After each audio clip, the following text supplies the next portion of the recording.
सहनौ भुनक्तु सह वीर्यं करवावहै तेजस्विनावधीतमस्तु मा विद्विषावहै। ॐ शान्ति शान्ति शान्तिः। गुरुर्ब्रह्मा गुरुर्विष्णुः गुरुर्देवो महेश्वरः गुरुः साक्षात् परं ब्रह्म तस्मै श्री गुरवे नमः। दयाकरं दयाकारं दान्तं धर्मप्रवर्तकं प्रणमामि दयानन्दं मदाचार्यवरं परम्। ॐ गं गणपतये नमः। ॐ गं गणपतये नमः। ॐ गं गणपतये नमः। ॐ भद्रं कर्णेभिः शृणुयाम देवाः भद्रं पश्येमाक्षभिर्यजत्राः स्थिरैरङ्गैः स्तुष्टुवागुंसस्तनूभिः व्यशेम देवहितै यदायुः। स्वस्ति न इन्द्रो वृद्धश्रवाः स्वस्ति नः पूषा विश्ववेदाः स्वस्ति नस्तार्क्ष्यो अरिष्टनेमिः स्वस्ति नो बृहस्पतिर्दधातु। ॐ शान्ति शान्ति शान्तिः।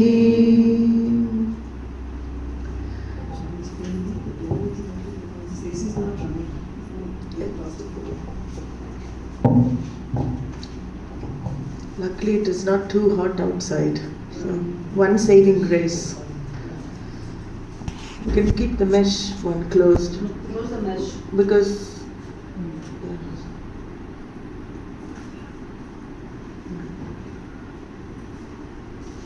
so we were seeing yesterday the Shanti mantra, Shanti Pata for this Upanishad, Mundaka Upanishad, and for Atharva Veda. So for all the Upanishads in Atharva Veda, Bhadrang Karne Bihi. We saw also the meaning for Yajatra Akshabhihi Bhadram Pashyema. So the Upanishad, this Shanti mantra is always chanted because there are a lot of obstacles that can arise during our pursuit of this self-knowledge, pursuit of Atma-Jnanam. So to avoid the obstacles, or to prevent the obstacles from being an impediment in my spiritual pursuit, this Shanti mantra is chanted. So every Veda has particular Shanti mantras, and they are for protection of one's physical body as well as one's mind, because you need both in unison for the spiritual path to be successful. So we saw it begins with let us hear only auspicious things. Let our mind not go towards inauspicious things. In fact, the ears are not the problem. People poor sense organs, they're always condemned. It's the sense organs that are a problem. No, it is you, the will. The mind has to back the sense organ for knowledge to take place, right? You could be looking at something for a long time and your mind is somewhere else and not even register what you have been looking at. You could be hearing something for some time and not even register what you've been hearing. Why? Because mind is somewhere else, not backing the sense organs. So sense organs are only data input. They have no other job but to input data from this physical world. What is the problem? It is because my mind goes towards the sense organs and then I get trapped in the sense objects. So this is where I have to learn to become a bit of a master. And I watch. No, mind, do not go there. I am in control of the mind. I can watch that mind. So here the mantra says, Yajatraha akshabihi badram pashyema. Let us see what is only good. Why do the eyes only go to what is negative? Please bless so we can see what is auspicious and what is positive in life. Because, even though we think we don't get affected, there's this advertising works on subliminal programming. Even if you think, oh, I'm not getting affected, somehow it is entering your subconscious, it's entering your unconscious. One day it comes out, so you never really know what is going in. So it is best to be safe. People often say, oh, it's not affecting me, I'm not getting affected. And after a while, you see they've bought the thing that was advertised on TV. Say, oh, it's not affecting you, is it? No. So this is why we have to be very careful. So understanding of Ishvara is very important in this whole pursuit. He is this Jagat Karanam Brahma, the creator of the universe. He is the intelligent and the material cause. There's a very beautiful verse by Ramana Maharishi in Upadesha Saram. Jagada Ishadi Yukta Sevanam Ashtamurti Bhrid Deva Pujanam. In this verse, Bhagavan likens the form of Ishvara to an eightfold form. What is this eightfold form of Ishvara? It is the 5 elements, the sun, the moon, which includes all the luminaries, that is 7. And the 8th aspect is the individual, the jiva. You are also included in the eightfold form of Ishvara, the Jagat. And why is it important? He says, Jagata Ishadi. Having this vision in mind that the Lord is everything, Yukta Sevanam, become service, become a contributor to this whole puja that you're doing, this whole Jagat is puja. You do puja to Ishvara, who is in the form of the Jagat. But the problem is, we only see according to our subjectivity. We are very subjective. So our likes and dislikes govern how we see the world. Everyone has separate likes and dislikes, but the subjectivity makes me see through the glasses of my own mind the world, and I project a world on top of the world that is already here. That is called Jiva Shrishti. I do that all the time. This is why I cannot, concentrate or focus on the spiritual life, because there is high subjectivity and I'm not living really in Ishvara Shrishti, which is Bhagavan's creation. I'm living in the only creation of my mind. So sometimes when I live in that mental creation, I don't recognize Ishvara for what he is, what it is. I only see what I want to see in the world. I only see what I don't want to see also.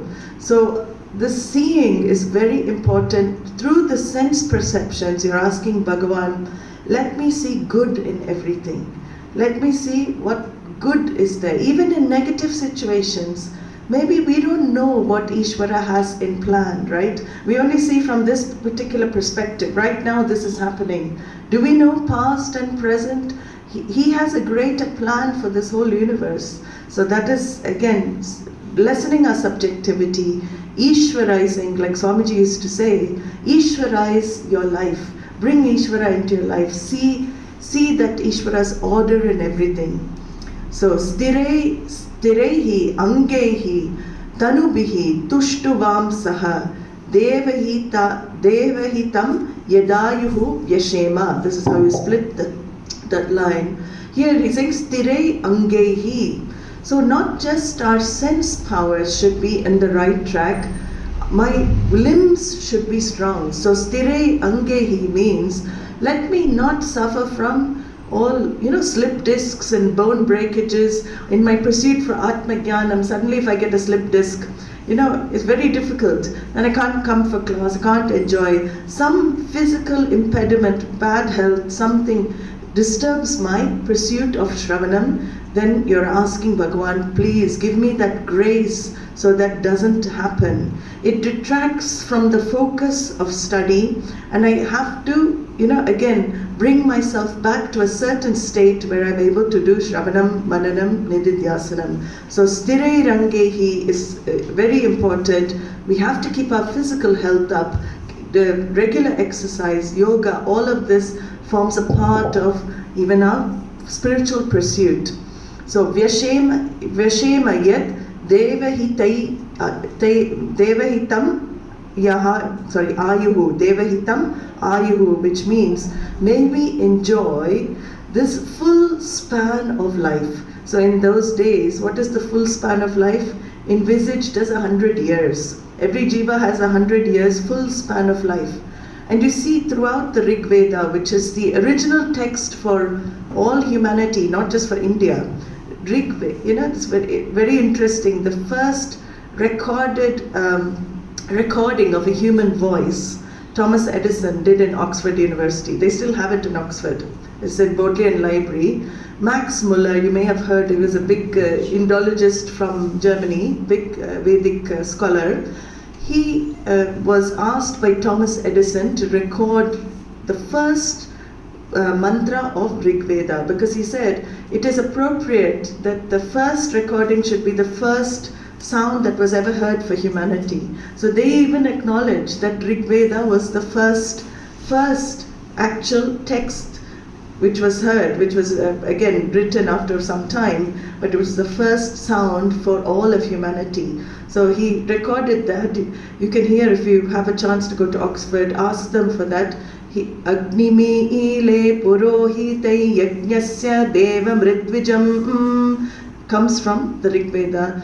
This is the first recording. So here, this 100 years of life, 100 years of life is mentioned in many of the places of Rig Veda.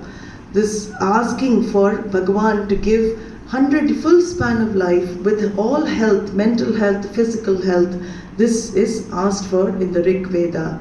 Tushtu Vamsaha, stu means to praise, comes from the root to praise. So praising, how do we praise?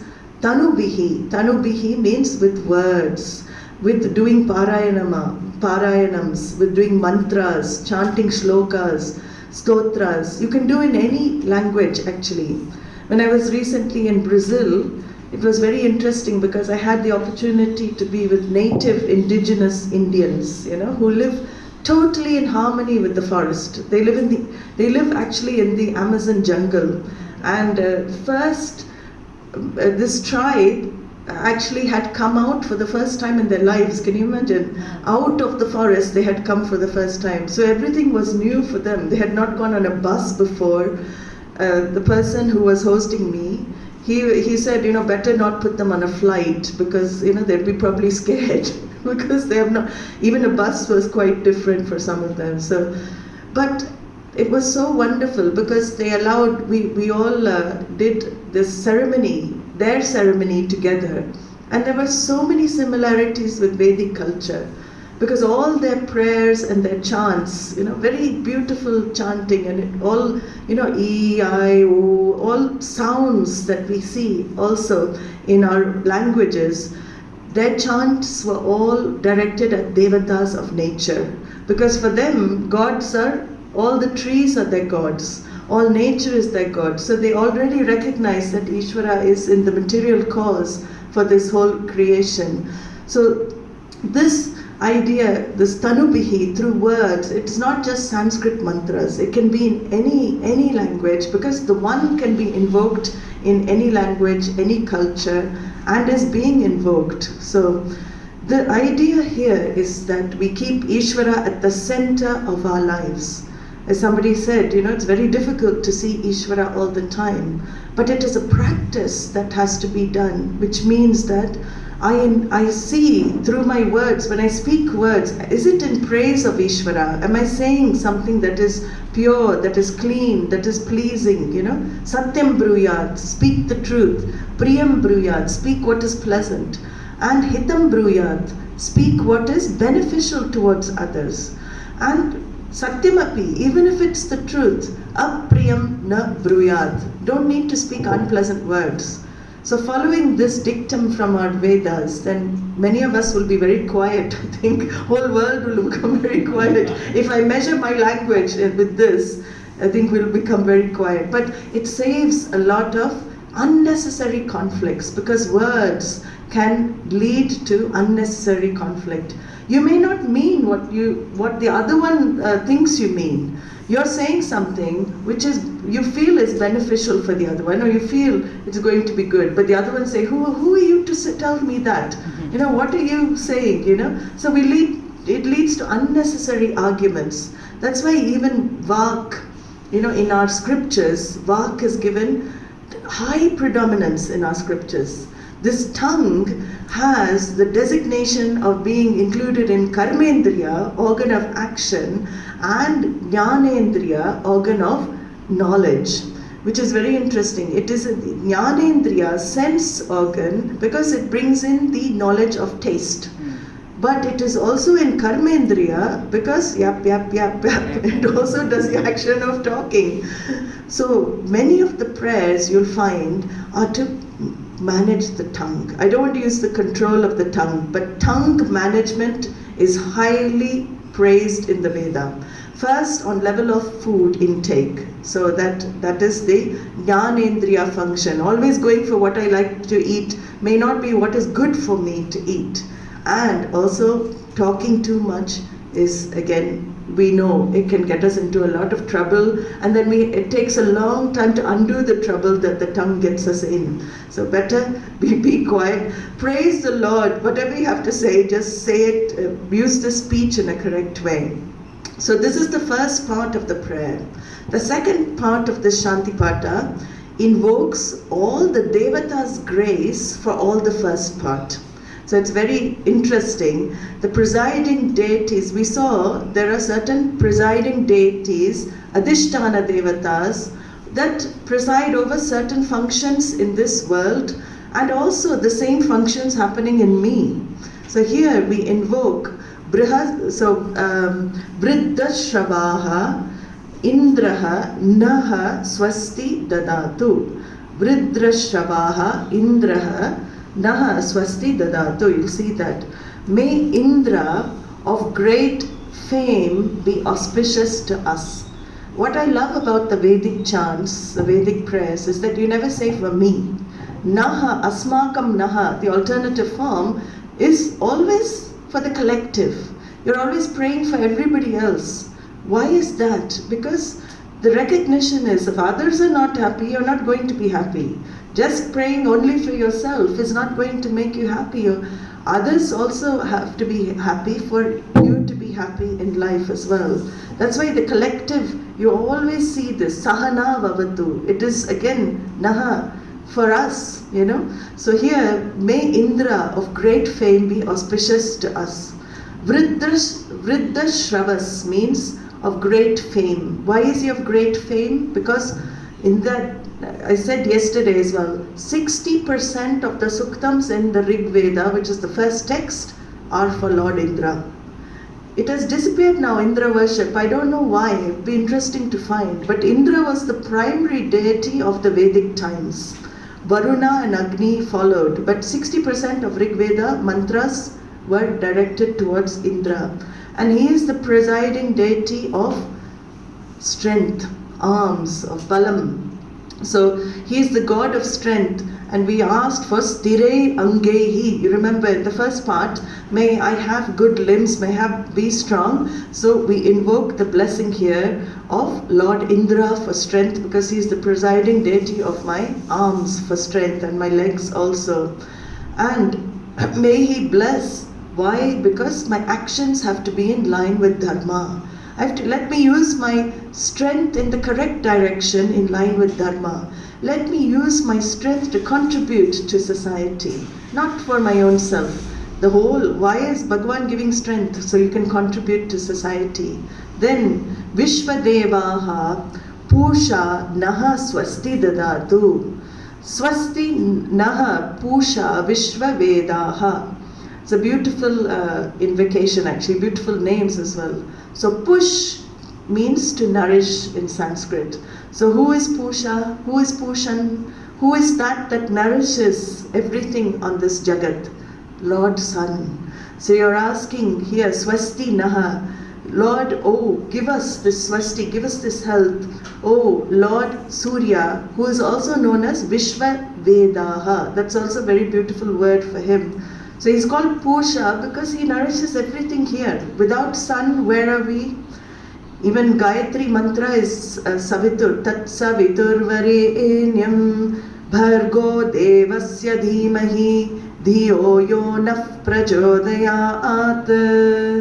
So this Savitur, Tat Savitur Varenyam, that sun is to be chosen as the primary one for worship. Why? Because he enlightens, he nourishes our intellects as well. Let that same light of the sun, heat of the sun that nourishes everything in this planet, nourish also my intellect. Bring this brightness to the dull areas of thinking. Bring that clarity to all the ignorance that I have here. So sun becomes a very important Vedic deity as well, nourisher of the universe. We see the sun nourishes because the water cycle, we saw a big rain yesterday. What creates this cycle, water cycle? Evaporation, transpiration, perspiration, all because of sun. Sun, also photosynthesis happens because of sun. So many things for our survival because of sun. So here we're saying, O nourisher, O sun, Lord of sun, may you shower auspiciousness onto us. And Vishwavedaha is a very beautiful word for Lord Sun. Vishwavedaha means the one who knows the Vishwam. How does he know the Vishwam? Because he shines on everything. So if he shines on everything, he knows everything. So Vishwavedaha means the one who knows everything. He is the vivifier. Vivifier means the life giver, the force that he gives to everyone. Same sun, you're asking, please give my mind that clarity. Please give my sight, because sight is also the power behind. Presiding deity of the eyes is the sun.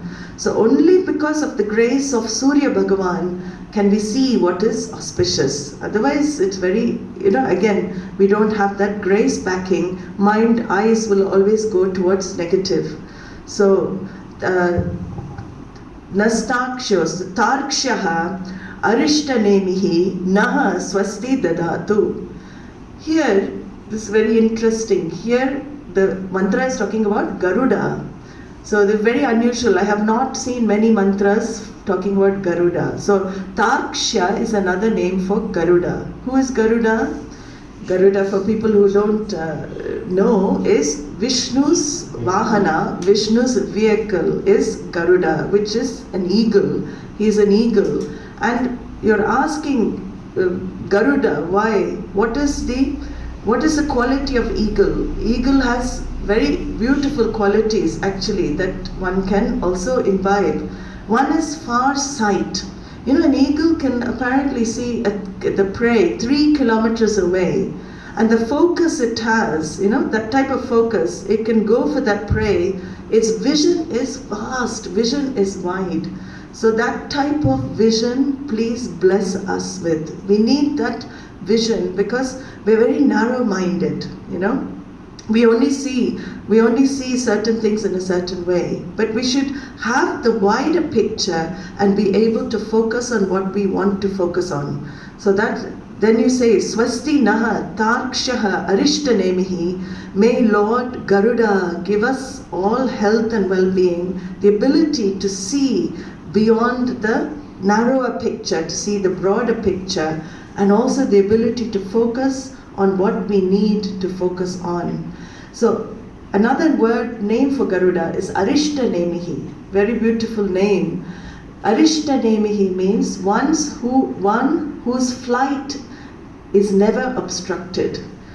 Such a beautiful word for Garuda. One whose flight is never obstructed. And why is that important for us? Because our spiritual path, our spiritual flight, we do not want obstructions for. So just as Garuda glides, eagle glides in the sky without obstructions, then please, O Lord Garuda, make our spiritual paths so smooth that we glide through without having any obstructions. Puja Swamiji used to say, Vishnu's Vahana, Garuda is like the president's car. I don't know whether you've seen, this bulletproof US president's car. It goes through every traffic light. There's no obstruction at all. When you see the president's car coming, everything gets out the way. So this is the Vishnu's Vahana. and that is what we are praying for here. With reference to Brahma Vidya, may the teacher's words carry the meaning over to my mind. Because sometimes it's a bit difficult. Sometimes the teacher is saying one thing, but what happens? I'm understanding something else. So it is important that the teacher's words enter my mind properly. We often say in the tradition, this teaching, because Swamiji was saying in the previous class, Acharyavan Purusho Veda, that the one with an Acharya will know. But even if the Acharya is teaching, you have to be connected to the Acharya to know, right? So the buddhi, your intellect has to become the Acharya's intellect. That's how knowledge works. When the Acharya talks, you should be able to see what is being said. That is the type of unobstructed thinking, connection that we need for knowledge to take place. That's why we ask here, let proper communication happen. Let there not be any misunderstanding between what the teacher is saying and what I am understanding. Sometimes I go back and I think, oh, I understand. But when the next class comes, you think, oh, did I really understand properly? So understanding is not so simple. That is why we need grace for even knowledge to be understood properly. So the teacher should be, you're not praying only for yourself, you're praying also Garuda. Naha means you include the teacher here. Let the communication be clear. Let my capacity to retain that communicated knowledge be clear. And let us both connect together on the intellectual level and find this knowledge. Growing clarity, it's called. Growing clarity will only come when you connect to the teacher. So let proper Shravanam happen. The eagle is the paragon for focus and concentration. So the highest focus. May Garuda give us that focus in life. Warren Buffett and Bill Gates, big people who have founded great multinational companies, they were both asked, what is the secret of your success? So of course it's worldly success. But both said one word, without the other one knowing what the other one is saying. They used the word focus. They were very focused in what they were doing. That's why success came their way. So focus becomes very important even in spiritual life. Brihaspatihi naha swasti dadatu. Now you're asking for Brihaspati. Who is Brihaspati? He is the Lord, he is the Guru of all the Devas. He is the Guru of all the gods actually. Shukracharya is the Guru of the Asuras. But Brihaspati is the Guru of the Devas. And you're saying, may that Brihaspati bless us, because he is the preceptor of all the gods. He is the master of Vedic hymns, of Vedic rites. All of this also becomes important in the whole scheme of spiritual learning as well. They say also, if your guru is very strong in your chart, you don't have to worry about anything. In your Jyotisham chart, if you have a very strong Jupiter, even if there's other kind of doshas, it doesn't matter. Scientifically, because I have a rocket scientist who is a student in UK, he builds rockets, but he was saying the magnetic field of Jupiter, we never knew this, but actually Jupiter's magnetic field is protecting the Earth's the asteroids from hitting Earth, because it bounces off the field of Jupiter. So he says even in the planetary, in the Samashti, if you see, Jupiter is a planet, is protecting the rest of the planets this side. Very beautiful. So this Brihaspati is very important for protection. Protect us from any untoward events. Protect us from any troubles that we may face in life. So the mind and body and intellect are ready for this knowledge, for Vedanta study. Brihaspati is also of great intelligence. So that is another reason we pray, because we need to have some level of intelligence for this knowledge. It requires some intelligence because you need to do inquiry. So that inquiry, first inquiry is anitya nitya vastu vivekaha, we see in Tattva Bodha. You have to know what is real in life and what is transitory, what is ephemeral, what is temporary. This is quite difficult because we think what is happening is real and it's going to be like that forever. No. So some level of inquiry. So Brihaspati gives, this intelligence. He is also the god of speech. He gives the right speech as well. So for Vak also he is included. Another name for Brihaspati is Vakpati. He is also called Vakpati, Brihaspati. And my speaking should be clear. My understanding of others, not just Guru, should be clear. So Brihaspati is very important for intelligence and for speech functions. So this is the whole mantra, and these are the deities that are invoked in this particular Shanti mantra. And the last that we chant, in every mantra we chant Shanti, Shanti, Shanti. So Swamiji had already spoken a little of that. 3 Shantis are to avoid the 3 tapahas. So Adi Devika tapaha, which tapaha means obstacles in life. So first you say peace be unto the gods. Why? Because anything can happen any time. Earthquakes, floods, volcanic eruptions, anything can disrupt my study, my spiritual pursuit. So Shanti, peace be unto the gods. Shanti, second one, peace be Adi Bhautika tapahas, peace be unto my immediate environment, my neighbors, and this type of thing, AC going off, not working, this is all Adi Bhautika tapahas. So that is why we need to chant Shanti Patas more, to have this Adi Bhautika, mosquitoes biting, things like this coming, obstructing our study and everything, Adi Bhautika. And Adhyatmika tapaha, last one, Om Shantihi, which is obstruction arising from my own self, my own mind. That should also be, again, sublated. Because sublate through the mantra chanting, so I can again focus on the teaching. So these are the 3 Shantis. And the Shanti mantra again helps us to invoke grace. Grace is very much needed in our pursuit. Without grace, nothing can work in life, not just in worldly life, in spiritual life. Prayer and grace is very, very important, put on a high pedestal. We'll see why here. So with that, I think we'll start with the first mantra. We have a lot of mantras to get through in a couple of days. I'll probably pick a few of the very important ones, but we'll try and get through as many as we can. So we can chant the first one. Dva suparna sayuja sakhaya. Dva suparna sayuja sakhaya.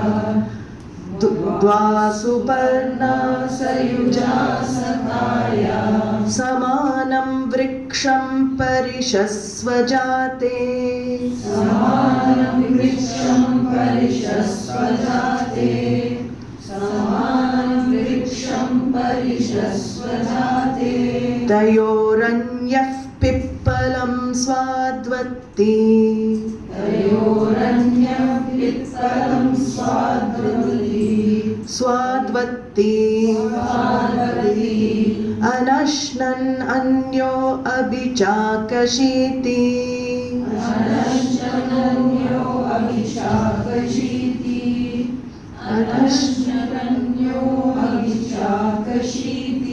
So I'll give the brief meaning of the mantra and then I will explain it a bit more. So this is a very famous mantra, very famous analogy that comes not just in this Upanishad, it comes in other Upanishads also.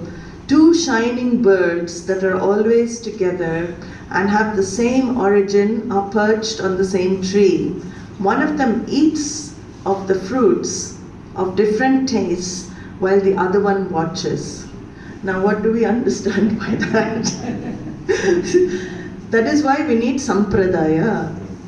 So this particular mantra has been interpreted by so many different acharyas and given rise to Dvaita, Advaita, Vishishtadvaita. That's how important, because it is liable to interpretation if you don't have the right vision. So with the vision of what the Upanishad is saying, that's why Adi Shankaracharya was such a great stalwart in the whole lineage of gurus, because his interpretations are very logical, and your buddhi cannot deny what he's saying because it makes the most sense. So he said, here, Dwa Suparna means two shining birds. They're not just any birds, they're shining birds. Sayuja means always united. They're always united. Sakhaya means having the same origin. Samanam vriksham parishasvajate. They are perched on the same vriksha, on the same tree. Tayor anyaha pipalam swadu atti. Of these two birds, one of them is eating the fruits of different flavors. Because it's not just sweet. There are different flavors, bitter fruits, sour fruits, different flavors on the tree. Anashnan anyaha abhichakashiti. The other one, what is it doing? It is simply sitting there watching. So first of all, what is this tree? So Shankaracharya says, again, our famous tree of the 15th chapter of Bhagavad Gita, which we're going to see next class, is back here. But here, the tree of samsara is not this full tree of samsara. Here the body is the tree. This physical body, this stula shariram, sukshma shariram, subtle body is likened to this urdhva moolam, the upside down tree. Roots are up, they are Brahman beyond time and space. The leaves and everything are down, okay, because they're within time and space. So like this tree, the body also has many branches, leaves, like hair, like limbs, all of that. And if the tree is felled, it dies. The same way, if the body is felled, it also dies. Every part of the body is liable to destruction. And on this tree of the body lie the fruits of karma phalam. So that is interesting, because where do the fruits of karma? I don't see any hanging fruits of karma phalam on this body, but you do carry your karma phalam with you. That is why the Shastra brings in Karana Shariram, the causal body. You are not just one body, you are three bodies. You have the physical body that is perceptible by you and others, but you have subtle body, causal body, which is imperceptible. Every human being has these two that they carry. So it is in this Karana Shariram, the Shastra says, where all the potentials of your karmas are there, storage. Your sanchita karma is in storage in your karana shariram, and what potential, what fruit is going to manifest at every time? You think the situation is manifesting from outside. Isn't that interesting? We think the situation, but actually it's your potential in you that manifests the karma outside for you. So it is like the issue, very beautifully, this world is created, so whatever karma you have that is going to manifest in one life, the world reflects that so that you can expend that karma. So you are actually manifesting your karma every moment, you don't realize it. And the universe is responding by creating situations, by bringing people into your life, by, making the whole framework for you to exhaust your karma. So these fruits are with you all along. You don't see them, but you are just walking, talking potentials actually. We're all full of potentials. So on this tree are perched two birds. We have to understand this, both birds, they're shining, the Upanishad says, because the shining, whenever we see anything shining, it always means it's conscious. The Upanishad is trying to convey that these two birds are both conscious in nature. So what are these birds? One is Ishvaraha, one is Satyam, Ishvaraha, the Lord. So that means the Lord is also in this body. And the other one is Mithya, the Jiva, conditioned by body, mind and senses. So this Upadhi conditions that individual. Ishvara is conditioned by Maya. So these are the two birds. They're as though two. This is the issue. They're as though two. Both are conscious. One eats of the fruit. So one bird, Pippalam means fruits of the people tree is called Pippalam. So that Ashwatha is people tree, we saw that as well. So one bird is eating the karma phalam of the tree. So this karma phalam is what? It manifests as pleasant experience, unpleasant experience. So 1 minute the bird eats very sweet fruit and it's very happy. Moment it eats the sweet fruit, what does it want to do? It wants to find another sweet fruit. So it thinks the next fruit is going to be sweet. So it goes after the next fruit. Then maybe the next fruit is sweet. We don't know. So it eats that fruit. Then it says, oh, another sweet fruit. Then suddenly it tries one fruit, it's bitter. Then it gets distaste for that tree, gets distaste for that karma phalam enjoyment. Then for a while it doesn't want to eat anything, it gets sick. Then suddenly it says, oh, I want to try, I'm hungry, let me try another fruit. So sweet again, sour, sweet, like this, the bird keeps eating. So this is how we are in our lives. Like this jiva goes around the jagat, tasting the fruits of happiness, of sorrow, of pleasant and unpleasant experiences, and we still continue to eat. Even if the experience is unpleasant, what do? We still go back and want the fruits again. Doesn't matter, next time it will be pleasant. That's what the bird's thinking is. No, this time is unpleasant, but next time it may be pleasant. No, we always fool ourselves like that. So pleasant fruit, unpleasant fruit, this jiva never gives up eating. It wants to continue eating. But what does the other bird do, the Ishvara bird in the physical body? Ishvara bird, avichakashiti, means it keeps looking, just simply looking on at this jiva bird eating. Isn't that interesting?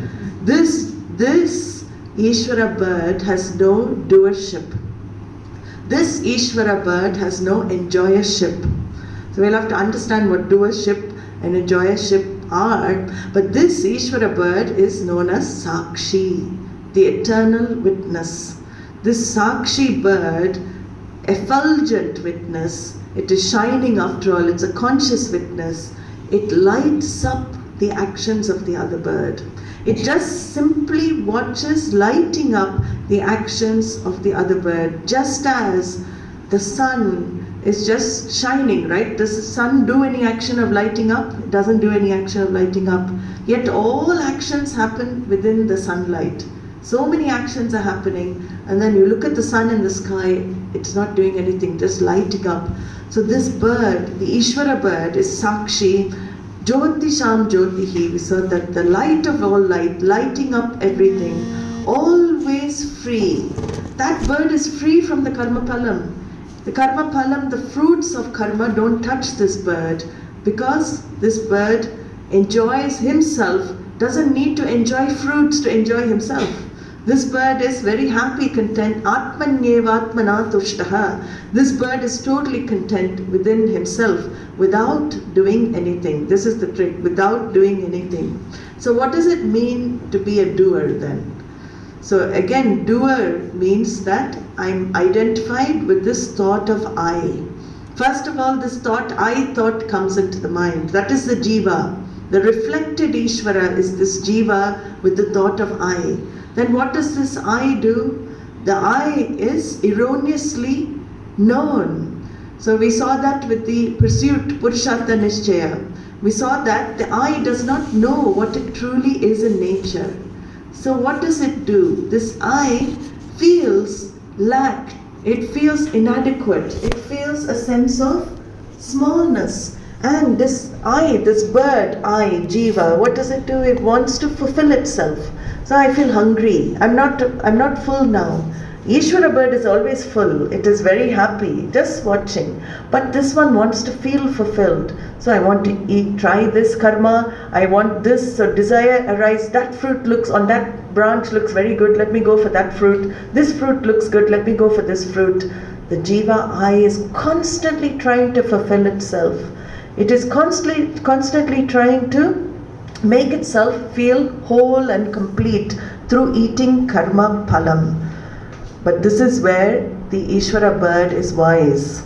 It knows what? You eat karma. It's very interesting. Karma phalam, fruits of action. Why do we call them fruits of action? Because fruits are perishable. You leave an apple for a week on the table, what's going to happen? It's going to go, it's going to go soft and moldy. Fruits are perishable. That's why Shastra uses phalam for that word, because karma phalam is also perishable. It is within time. Everything that you experience in life is within time. It is going to go one day or other. So this is what the jiva is identified with the doership. I do this action to experience this result. If I get the result that I want, I feel happy. If I don't get the result I want, I feel unhappy. This is what everybody is doing all the time, flying around the tree. This is body in Tattva Bodha is called Bhoga Ayatanam. This is the place, the place of enjoyment. You enjoy the karma phalam here.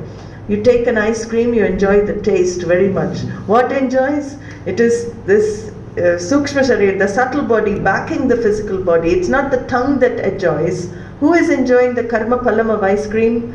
It is the I thought. You are nothing but the I thought. It's the I thought that's enjoying life. The I thought that is suffering in life. It is only the thought that is suffering or enjoying. So the karta always goes after sukha. The karta means the one who acts in life. The I thought acts in life. Who does the I thought act in life for? You think you're doing it for somebody else? Are you really doing any action for anybody else? Even if you're doing seva, are we doing for anybody else? No, I thought only does for bhokta, which is enjoyer me. I thought works for bhokta me. So everything I do in life, and this is a very bitter fact Upanishad reveals, Atmanastu kamaya sarvam priyam bhavati. You do for your own sake. You never do anything for anybody else's sake. It is so you feel content, you feel happy. So this jiva is going around. Karta jiva is looking for the fruit. Bhokta jiva is experiencing the fruit. I don't use the word enjoyer. Bhokta means enjoyer because some of the fruits we don't enjoy. So we definitely don't enjoy some of the fruits. So experiencer is a better word. So it's the I thought that experiences. And this I thought, Shastra reveals. What is this I thought?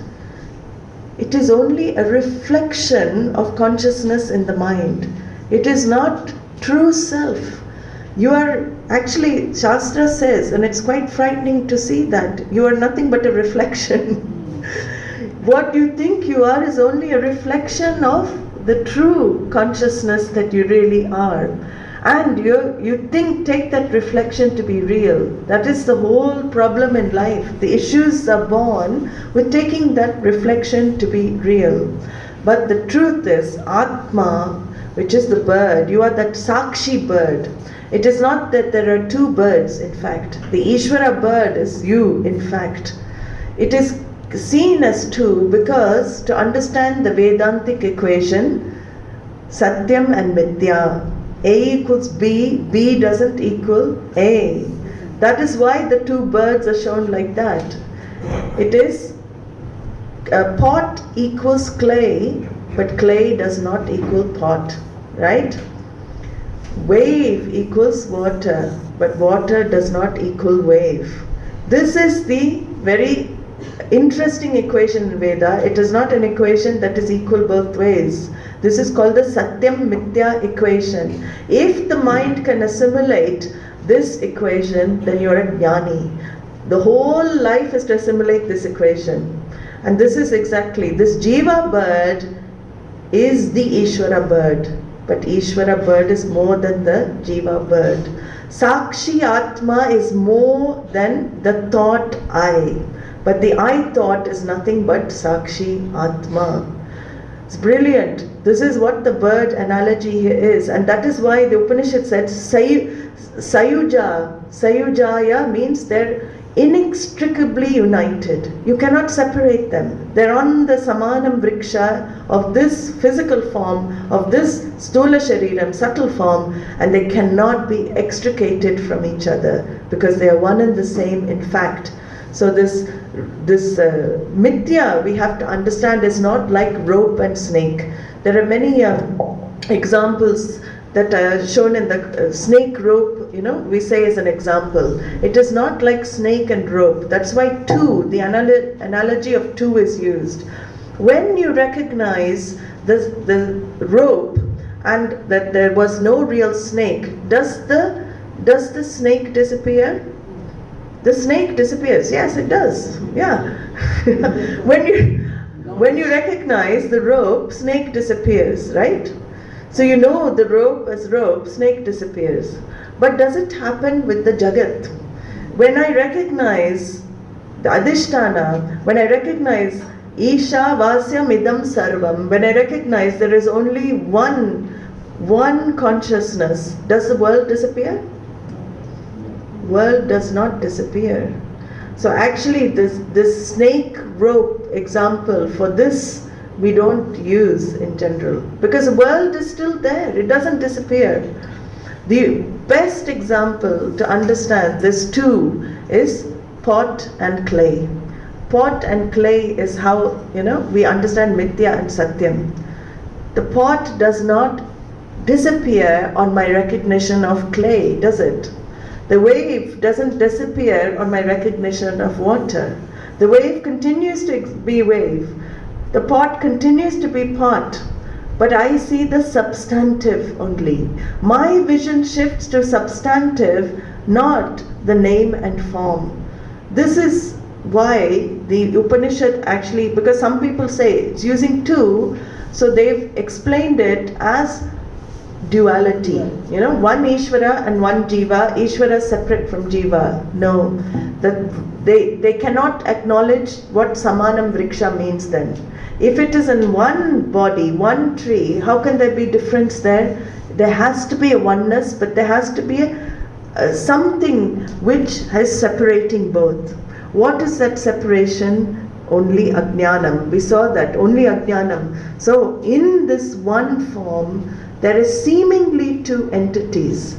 One of them is actually Mithya, which is the one you take yourself to be. One of them is actually not that real, that is one you take yourself to be. The problem we make in life is we think we are Satyam. That I thought thinks it is Satyam, and that's why all the suffering, the next mantra will say that. So all the suffering is because of that. So clay pot is the best example. The pot is nothing but clay is much more than the pot. So this Jiva bird is nothing but that Sakshi Ishvara bird, but that Sakshi Ishvara bird is much more than just the Jiva bird. So I continue with this knowledge. We can continue with the transactional ahankara, which means ahankara doesn't just disappear. Like the snake on the rope, it doesn't disappear. It is Mithya. You recognize that transactional ahankara is Mithya. But what is the Satyam? One Satyam, Atma. That Atma is Satyam. It is the Sakshi bird, like the sun, it lights up the actions of the Jiva. So when your vision shifts and when you negate the I thought as false you, what happens? Action just happens, but you are untouched by action. You are simply observing body, mind, sense act in this world, playing all the roles in the world, but you remain as Sakshi Atma, untouched by all the bitter fruits, sweet fruits, sour fruits, all the fruits. Karma phalam cannot affect you anymore. That is why the Upanishad say the karma phalam is burnt to ashes. In fact, there's no karma phalam anyway for you. It is not that something literally gets burnt to ashes. When you negate the doership and experiencership, then you realize there was no karma phalam for you anyway. That is the recognition, and that's what meant by being burned to ashes. So we'll leave this mantra with this mantra for now, and we'll pick up with next mantras at 4 o'clock today. We'll have another class in about half an hour, 11:20, Bhagavad Gita, chapter 15. I'll continue with that. Okay. Om Purnamadav Purnamidam Purnat Purnamudachyate Purnasya Purnamadaya Purnamevavashishyate. Om Shanti Shanti Shanti. Harihi Om. Shri Gurubhyo Namaha. Harihi Om.